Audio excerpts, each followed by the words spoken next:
السلام علیکم ورحمۃ اللہ وبرکاتہ۔ میں ہوں آپ کا میزبان زین العابدین، باگل کوٹ، کرناٹکا، انڈیا سے۔ بول کے سچ زندہ ہے اب تک کے ایپیسوڈ نمبر 17 میں آپ کا استقبال ہے۔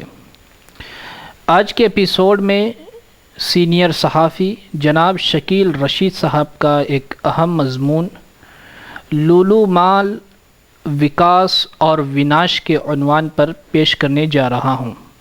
امید کہ آپ زیادہ سے زیادہ شیئر فرمائیں گے۔ جب میں کبھی سرکاری اور نیم سرکاری دفتروں اور پولیس تھانوں میں جاتا ہوں تو وہاں دیوی دیوتاؤں کی پھول مالا چڑھی تصویروں کو دیکھ کر کوئی حیرانی نہیں ہوتی، خراب بھی نہیں لگتا۔ مجھے پتہ ہے کہ ایک سیکولر ملک میں سیکولر آئین کی روح سے سرکاری دفتروں میں دیوی دیوتاؤں کی تصویروں یا مورتیوں کا رکھنا قطعاً منع ہے، لیکن اس کا یہ مطلب قطعی نہیں کہ کسی کو اپنے کام کی جگہ پر تصویر یا مورتی رکھنے سے جبراً روکا جائے، اور روکا بھی نہیں جاتا، اور کوئی یہ نہیں چاہتا یا نہیں چاہے گا کہ کسی کی مذہبی معاملے میں دخل دے کر اس کے مذہبی جذبات کو ٹھیس پہنچائی جائے۔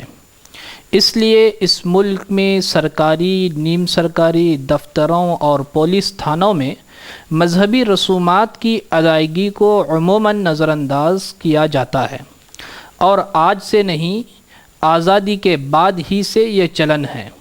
بلکہ حقیقت یہ ہے کہ سرکاری منصوبوں کی شروعات پوجا سے ہی کی جاتی ہے، اور سرکاری عمارتوں اور سرکاری فیکٹریوں وغیرہ میں چھوٹے چھوٹے مندر بھی موجود ہوتے ہیں۔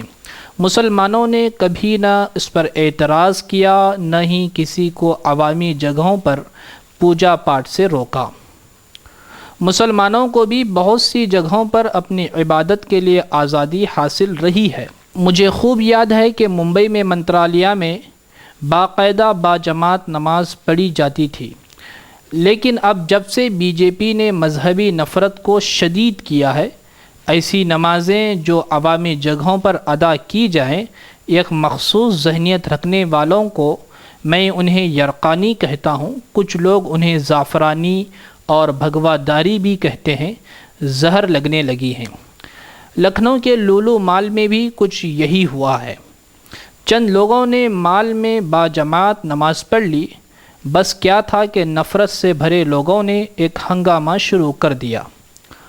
مان لیا کہ نماز پڑھنے والوں کو کسی مسجد کا رخ کرنا چاہیے تھا، لیکن اگر وہ مسجد نہیں جا سکے اور وقت کی تنگی کو مد نظر رکھتے ہوئے انہوں نے مال ہی میں نماز پڑھ لی تو اس پر ایسا ہنگامہ کرنے کی کوئی وجہ نہیں تھی۔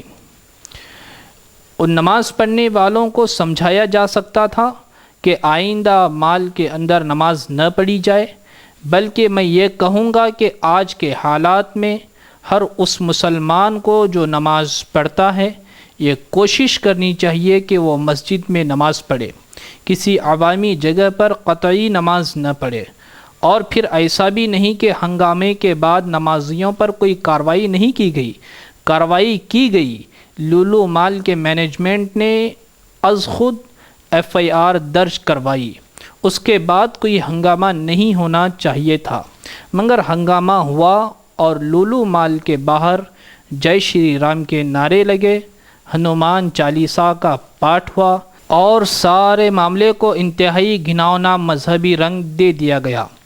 لولو مال کے مالک یوسف علی یمع ہندوستانی ہی ہیں، ابو ظہبی میں رہتے ہیں، ارب پتی ہیں، ان کے مال دنیا بھر میں کھلے ہوئے ہیں۔ انہوں نے لکھنؤ میں اپنا مال کھول کر یو پی کی معاشی ترقی میں ایک اہم کردار ادا کیا ہے۔ اس مال میں لوگ نوکریاں پا رہے ہیں، سرکاری خزانے میں یہاں سے ٹیکس جا رہا ہے۔ یہ ایک مسلم ارب پتی کا یو پی اور ملک کی ترقی میں حصہ ہے۔ انہوں نے ملک میں کئی جگہ مال اور فیکٹریاں کھول رکھی ہیں۔ کیا اس طرح کے مذہبی ہنگامے آئندہ کسی مسلمان ارب پتی کو اس ملک میں پیسہ لگانے پر آمادہ کر سکیں گے؟